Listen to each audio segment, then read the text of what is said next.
GBG가 냐드냐의 야다오 아아된 지주부야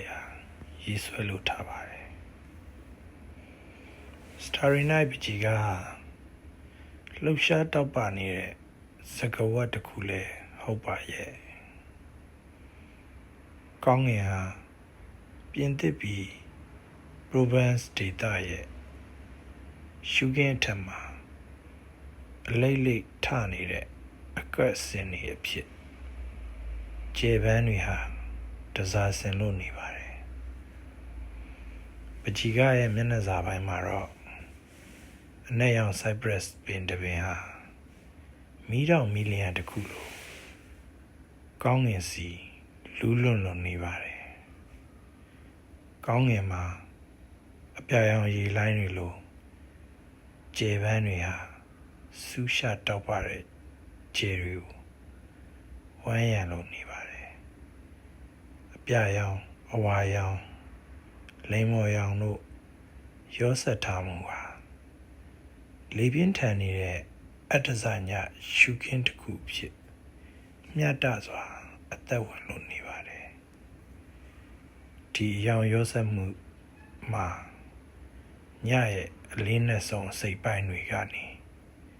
စัจ java လာရဲ့စံကျင်မှုအလှတရားတွေအထိတိမ်မှုပွဲပြောဝင်လို့လူသားတယောက်ရဲ့တန်ဖိုးမဲ့ခြင်းသိနှုတ်မှုများစီတို့ဥတီခံစားရစေပါတယ်ထူးထူးခြားခြားစုပ်ချက်တွေရဲ့လှုပ်ရှားရုန်းကန်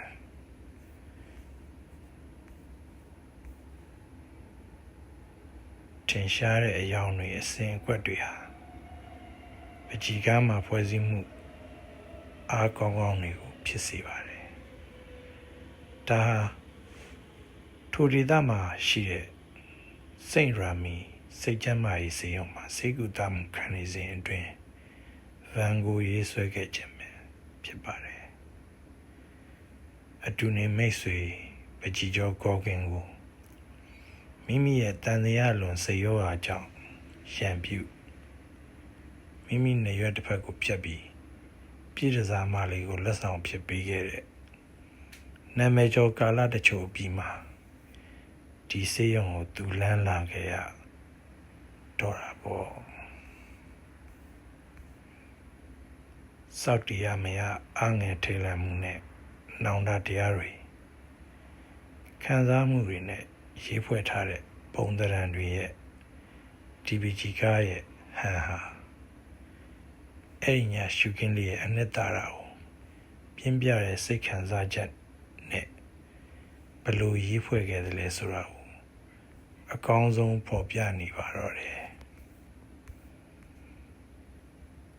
သူ့မျက်လုံးအောင်မှာအမှန်တကယ်မြင်တွေ့ရတဲ့ຫນွေညရှုခင်းရဲ့အလှကိုသူ့ခံစားချက်နဲ့ပေါင်းစပ်ပြီးအသက်ဝင်နေတဲ့အနုပညာတစ်ခုဖြစ်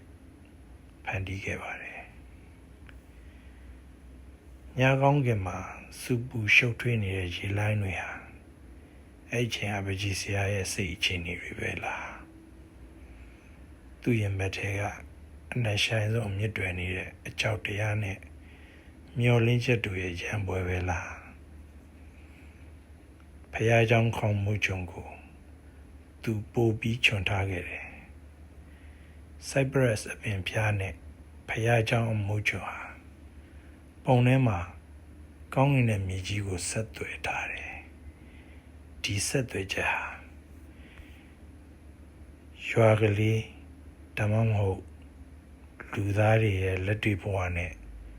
ဘာသာရေးဆိုင်ရာမြင့်မားတဲ့ရည်ရွယ်ချက်တွေရဲ့ဆက်သွယ်မှုကို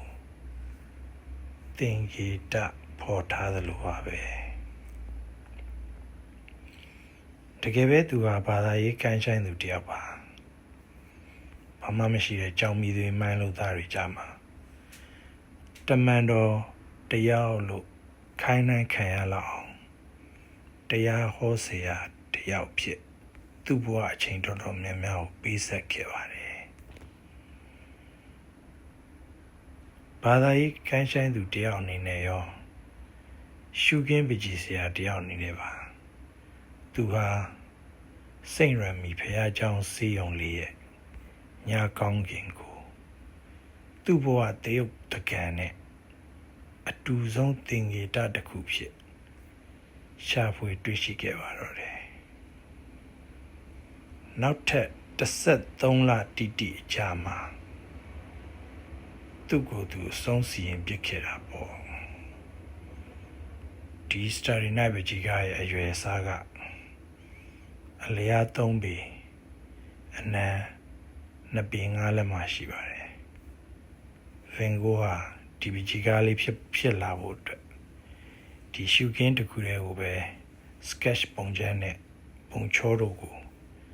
22ကြိမ်ထက်မနည်းရေးဆွဲခဲ့တာပါအရင်ပါရှင်အဖြစ် Starry Night on the Roam ဆိုတဲ့ပကြီးကားကို1888ခုနှစ်မှာအရင်ဖန်တီးထားခဲ့ပြီးဖြစ်ပါတယ်